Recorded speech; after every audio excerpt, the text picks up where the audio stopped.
अभी जिन राज्यों में भी चुनाव हैं, हमारी पार्टी की पूरी कोशिश रहेगी कि बड़ी से बड़ी संख्या में हम लोग सीटें लेके आएँ और उम्मीद करता हूं कि अच्छा रिजल्ट आएगा। मैं उत्तर प्रदेश के इटावा ज़िले से हूं और मंडल उपाध्यक्ष के पद पर हूं। जी, आप कहाँ से हैं सर? जी मैं भी इटावा से हूँ। एक बात बताइए मुझे, जैसे बीएसपी आपके यहाँ राज्य में है तो अब एएसपी की तरफ कैसे? देखिए हमारा मानना ये है कि जब सड़कें सुनसान हो जाती है तो संसद भी आवारा हो जाती है, तो हम ज़मीनी उस तरफ से काम करना चाहते हैं। माननीय बहन कुमारी मायावती जी को जो वो कैडर था जो ज़मीनी स्तर से काम होना बंद हो गया, इसलिए हमें आज़ाद समाज पार्टी बनानी पड़ी और हम बहुजन समाज को बहुत जल्द सत्ता में स्थापित करेंगे। कब आप जुड़े आज़ाद समाज पार्टी में? मुझे 3 साल हो गए हैं, जब से पार्टी बनी है तब से मैं जुड़ा हुआ हूँ। बीता हुआ कल है, एसपी आने वाला कल है। आज युवा जो है एसपी के साथ में है, बीएसपी बीता हुआ कल है जी, और युवा जो है भाई के साथ में परिवर्तन लेकर के आएगा। वहाँ तो अखिलेश यादव के साथ जैसे गए हुए हैं, तो जनता का क्या मूड है अखिलेश यादव को लेकर? हाँ, दलित समाज का क्या रुख है अखिलेश यादव की बात नहीं करता हूँ मैं, जिसके साथ में भाई चंद्रशेखर आजाद जी के साथ में, मैं भाई चंद्रशेखर आजाद की बात। आपके जो नेता हैं वो तो अखिलेश के साथ ही है ना, गठबंधन तो है ही नहीं। अभी कुछ नहीं कहा सकता है। मंच पे थे, खतौली में नहीं देखा आप? बिल्कुल होता है, लेकिन अभी वर्तमान आगे क्या होगा इसके बारे में कोई डिसीजन नहीं है। आप कहाँ से हैं? मैं इटावा से हूँ। मोहित गौतम, पूर्व जिलाध्यक्ष भीम आर्मी। कब जुड़े आप आज़ाद समाज पार्टी में? जब से ये भीम आर्मी संगठन बना है आप आज़ाद समाज पार्टी में? जब से ये भीम आर्मी संगठन बना है 2017 से हम इसमें काम कर रहे हैं। मेरा सवाल ये है कि जैसे बीएसपी है उसका वोट घट रहा है और वो घट के आपकी तरफ नहीं आया, मतलब आज़ाद समाज, तो जा कहाँ रहा है वो वोट? देखिए वोट का जो हिसाब है, अभी तक हम लोगों ने प्रॉपर बेस पे पहले संगठन को तैयार किया है। अब संगठन को तैयार करके भाई ने पार्टी बनाई है, पार्टी के रूप में अब इस बार चुनाव में कुछ अच्छा माहौल बनेगा, समीकरण बनेगा, उसके साथ हम अच्छी सीटें लाएंगे उत्तर प्रदेश में। कितनी सीटें का टारगेट है आपका? हमारा कम से कम 50 सीट का टारगेट रहेगा उत्तर प्रदेश में। हमारी सरकार वहाँ पे भागीदारी लेगी उसमें, और गठबंधन की संभावना अभी बता नहीं सकते हैं क्योंकि प्रॉपर बातचीत अभी भाई की चलेगी। निकाय चुनाव के बाद ये डिसाइड किया जाएगा। अभी तो हुआ था ना, खतौली में तो साथ ही थे। वो उपचुनाव था, उपचुनाव में तो बीजेपी को रोकने के लिए हम लोगों ने वहाँ मदद की एक दूसरे की, और गठबंधन भी किया और हमारा प्रत्याशी वहाँ चुनाव भी जीते। ये एक आरक्षण का बिल था प्रमोशन का, वो अखिलेश यादव ने फाड़ा था, उस पर क्या कहना है आप? नहीं, वो देखो मैं मनुस्मृति को नहीं मानता हूँ और अखिलेश यादव ने वो बिल बिल्कुल सही फाड़ा। मनुस्मृति में ढोल गवार सूर पसरानी जैसे ये बोर्ड लिखे हुए हैं। मैं कह रहा हूँ प्रमोशन में आरक्षण का बिल था, एक संसद में फाड़ा गया, सपा नेता दोबारा। इसके लिए सर मैं आपको क्या बता सकता हूँ, वो कुछ एक्चुअल ऐसी कोई समस्याएं होंगी जिससे उन्होंने फाड़ा हो बिल, लेकिन उसके बारे में अभी हमें जानकारी नहीं, तो आपको नहीं दे सकता सर। अच्छा, जैसे अगर अखिलेश और आरएलडी के साथ जाते हैं कल को आज़ाद समाज पार्टी, तो आप लोग साथ रहेंगे? जी बिल्कुल रहेंगे, क्योंकि मैं चाहता हूं कि बहुजन समाज सत्ता में बैठे और हमें भागीदारी मिले। भीम आर्मी एक ऐसा प्लेटफॉर्म है जहां प्रत्येक युवा अपनी समाज की लड़ाई लड़ रहा है, और मैं चाहता भी हूं अगर मैं भागीदारी मिलेगी तो मैं बहुजन समाज के लिए नई क्रांति लेकर आएंगे। आखिरी सवाल, एक खतरा भी तो है, मान लीजिए वोट जो है बढ़ता है तो ना बीएसपी जीतेगी ना आप जीतोगे और भाजपा के मजे आते रहेंगे। बीएसपी का तो मैं कुछ कह नहीं सकता हूं, क्योंकि बीएसपी का अंदर से क्या चल रहा है मैं बता नहीं सकता हूं। मैं जिस दल में काम कर रहा हूं उसके लिए मैं बोलना चाहता हूं कि अगर हम लोग अब की बार उत्तर प्रदेश में बीजेपी को रोकने के लिए किसी भी रूप में गठबंधन तय होगा, और ये बड़ा गठबंधन होगा, 85% का गठबंधन होगा।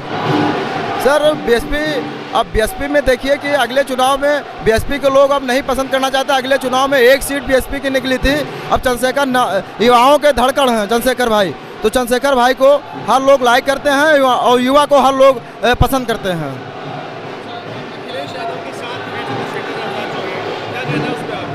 सर अभी कोई क्लियर नहीं है कि अखिलेश भाई के साथ में हैं चंद्रशेखर भाई। जी उसमें साथ थे, लेकिन अभी कोई क्लियर नहीं है। तो मायावती और अखिलेश में से कौन सा नेता अच्छा लगता है आपको? जी हमें तो चंद्रशेखर भाई अच्छे लगते हैं जी। जहां उनकी पार्टी नहीं होगी वहां किसे वोट करोगे? जहां अभी तो कुछ नहीं कहते हैं, जहां चंद्रशेखर भाई का निर्देश होगा वहीं हम लोग जाएंगे, जो चंद्रशेखर भाई कहेंगे वहीं हम लोग जाएंगे। कांग्रेस पार्टी के बारे में क्या रुख है आपका? सर जहां चंद्रशेखर भाई रहेंगे वहीं हम लोग रहेंगे जी। अच्छा, आपको लगता है कि पार्टी बनाना बहुत ज़रूरी था? क्योंकि कुछ लोग कह रहे हैं कि ज़रूरत नहीं थी पार्टी बनाने की। नहीं, पार्टी बढ़ाना बहुत ज़रूरी था, क्योंकि देखिए हम लोग संगठन से कब तक लड़ेंगे, ऐसे कब तक, और जब हम लोगों के पास भाई हर साधन हर चीज़ होने बहुत ज़रूरी है सर। सर मेरा सीधा सवाल है, वहाँ बीएसपी भी काम कर रही है, आप भी कर रहे हो, बीएसपी को ज़्यादा वोट नहीं मिलता, तो आप कैसे शुरुआत करेंगे? जो लोगों के बीच सबसे मेन हमारा रहता है आम जनता से जुड़ना और उस समाज से जुड़ना जिसका जो है शोषण हो रहा है और उनके मुद्दों को कोई नहीं उठाता। और उन मुद्दों को भीम आर्मी भारत एकता मिशन जो है हिमाचल प्रदेश ही नहीं पूरे देश में उठा रहा है। तो हम हिमाचल प्रदेश से हैं, तो हमारा काम है जो अनुसूचित जाति के लोग हैं उनके मामलों को जो है, जो लोग दुख दर्द में हैं, जिनके ऊपर एट्रोसिटी होती है, उन मामलों को उठाते हैं हम। सपा आरएलडी के साथ यूपी में जो है एक कोलिशन सा बनता नजर आ रहा है, उसको कैसे देखते हैं आप? सर उसके ऊपर मैं टिप्पणी नहीं करूंगा क्योंकि ये राष्ट्रीय मामला है, इस पे भाई चंद्रशेखर ही बात कर पाएंगे। जहाँ पे एएसपी नहीं होगी मैदान में, वहाँ एएसपी का कार्यकर्ता किसे वोट करे? जहाँ पर ये देखिए, मैं एक राजनीतिक संगठन, मैं भीम आर्मी भारत एकता मिशन से हूँ। ये पॉलिटिकली जो भी है, ये इसके बारे में जो है ये आज़ाद समाज पार्टी ही बोल पाएगी। तो जैसे वहाँ कांग्रेस जीत गई आपके राज्य में, ये तो सही है ना, कांग्रेस जीत गई, तो अब 24 में क्या देख रहे हैं, क्या होने वाला है? 24 में हमारा ये तैयारी है कि हम जो है यहाँ पर जो है हिमाचल प्रदेश में 4 सीटों पर चुनाव लड़वाएंगे और जो हमारे कर्मठ और झंझारू कार्यकर्ता हैं उनको मैदान में उतारें। लोकसभा का चुनाव? लोकसभा का चुनाव जी। क्या देख रहे हैं, कौन से राज्य में पहला विधायक आने वाला है एएसपी का? हमारा तो ये मानना है कि हिमाचल प्रदेश जो है उसमें अनुसूचित जाति के लोगों की जो संख्या है 33 से 34% है और वो समाज अब जाग रहा है। हिमाचल प्रदेश में भाजपा को धकेलने में भीम आर्मी भारत एकता मिशन का सबसे बड़ा हाथ रहा है और उसमें जो है हमारा जो उम्मीदवार हम इस बार नहीं उतारे। कांग्रेस को जिताने में आपका हाथ रहा है? नहीं, ऐसा नहीं है, लेकिन हमारा वहाँ पर उम्मीदवार नहीं थे, इस वजह से वहाँ पर जो है कांग्रेस को फ़ायदा मिला है और चाहते थे लोग कि वहाँ पर उम्मीदवार उतारें, लेकिन जो हमारी तैयारी नहीं थी इस वजह से हम वहाँ पर जो है अपने प्रत्याशी नहीं उतारे। जैसे हमने मुजफ्फरनगर में खतौली का उपचुनाव हुआ और गठबंधन हुआ, जिसमें हमारा दलित समाज ने एक तरफा वोट किया और चंद्रशेखर आजाद जी से बहुत लोग प्रभावित थे मुजफ्फरनगर के अंदर, क्योंकि मुजफ्फरनगर में पहले भी हमने 6 जिला पंचायत सदस्य आज़ाद समाज पार्टी नाम से वहाँ जिताकर भेजे हैं और एक बार इस बार एक विधायक भी जीतकर गठबंधन के से आज़ाद समाज पार्टी के समर्थन से एक विधायक जीते हैं मदन भैया, वो भी बहुत अच्छा संदेश मिला है। वहाँ बसपा थी नहीं, तो कितना वोट पड़वाया आप लोगों ने? देखिए, बसपा का तो कोई ऐसी बात है, जब बसपा चुनाव लड़ी थी हमारे यहाँ, जब भी एक सीट बसपा की एक भी सीट निकल पाई थी जिला पंचायत में, और हमने वहाँ 6 जिला पंचायत सदस्य सबसे आज़ादी जीते मुजफ्फरनगर के अंदर।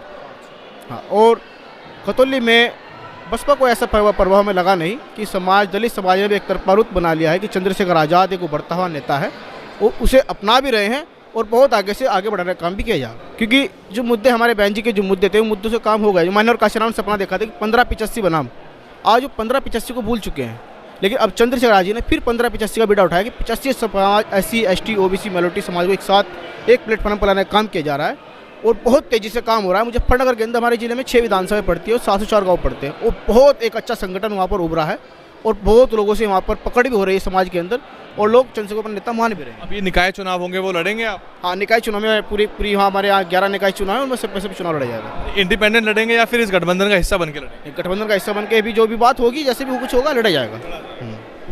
जी, अखिलेश यादव को लेके एक पुरानी बात याद आती है लोगों की, उन्होंने आरक्षण के प्रमोशन का बिल फाड़ा था सदन में, उनके नेता ने। हाँ, फाड़ा था।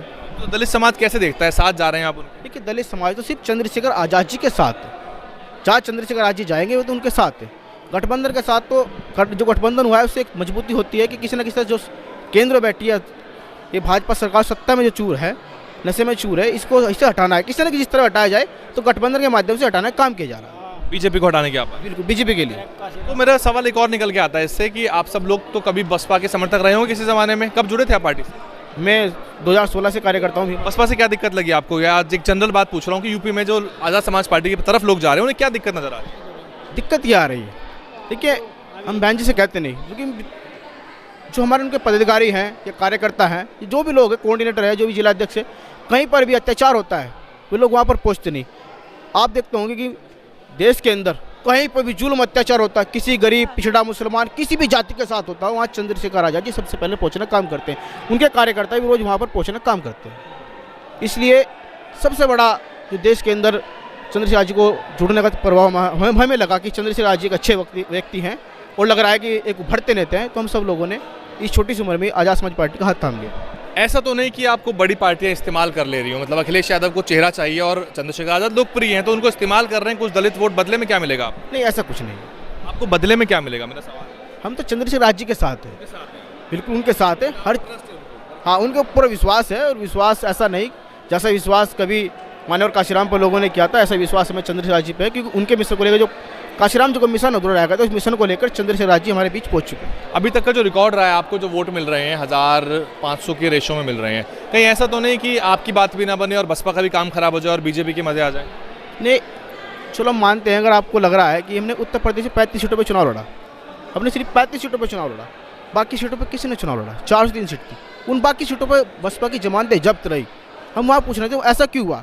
बहुत से लोग कहते हैं कि आज़ाद समाजी पार्टी बनने से बसपा को नुकसान हुआ। हम तो पूछना चाह रहे हैं कि जहाँ हमने चुनाव ही नहीं लड़ा वहाँ वोट कहाँ गया, मुझे ये बताओ। बहन जी सब लोग खुशी नहीं, अब दलित समाज ने उनसे रुख हटा ही लिया। अब कुछ जो थोड़ा बहुत परसेंट है, सब लोग इधर ही आने वाले हैं, और लग रहा है कि अब तो आज़ाद समाज पार्टी को बहुत आगे तक लेकर जाएगी। चुनाव कहाँ से लड़ने वाले हैं चंद्रशेखर आज़ाद? देखिए, वो तो पार्टी तय करेगी चुनाव कहाँ से लड़ेंगे, लेकिन लड़ेंगे जरूर। जो SC ST OBC के लिए काम करती हैं उनके संबंध में अखिलेश जी भी करते हैं, भाई भी करते हैं, चंद्रशेखर भाई भी करते हैं, बहन जी भी करती हैं। ये सभी लोगों को कायदे में एक साथ एक मंच पर आ जाना चाहिए। जयंत भाई भी OBC से हैं, वो भी, उनको भी आ जाना चाहिए। तो हम सब जब तक एक मंच पे नहीं आएंगे, बहुजन समाज का कल्याण नहीं होगा। गठबंधन हुआ था उसमें तो सब लोग एक साथ ही थे, बसपा, सपा और RLD। पिछली बार गठबंधन हुआ था, लेकिन हमारा संगठन नए होने के कारण हम लोग सही से कार्य नहीं कर पाए। कुछ हमारे संगठन की कमियां, कुछ हमारे कार्यकर्ताओं की कमियां, कुछ ऐसी कमियां रही हैं जिसकी वजह से हम उसको सही से धरातल पर नहीं उतार पाए। लेकिन अब हम लोग पूर्ण रूप से तैयार हैं, और आने वाले समय में जो शासक शक्तियां हैं उनको मुंहतोड़ जवाब देंगे। अखिलेश यादव की छवि जो है दलित विरोधी की छवि है। जिले के नाम बदले थे, बहन जी की मूर्तियां तोड़ी थी, बहुत सारी बयानबाजी करी थी उन्होंने दलित महापुरुषों को लेके भी, आरक्षण का बिल फाड़ा था। देखिए, ये बात आपकी बिल्कुल सही है, उन्होंने ये सब किया था, लेकिन मुश्किल ये आ रही है कि हम अगर छोटी छोटी गलतियां जो उन्होंने दलित विरोधी में की हैं, अगर हम उनको नहीं भुलाएंगे और उनको लेकर के बैठे रहेंगे तो हमारा कल्याण नहीं होने वाला। DNN हिंदी को सब्सक्राइब करने के लिए दबाएं लाल रंग का सब्सक्राइब बटन और घंटी का बटन दबाकर ऑल नोटिफिकेशन पर क्लिक करें। चैनल को जिंदा रखने के लिए नीले रंग का ज्वाइन बटन दबाकर चैनल को आर्थिक सहयोग करें।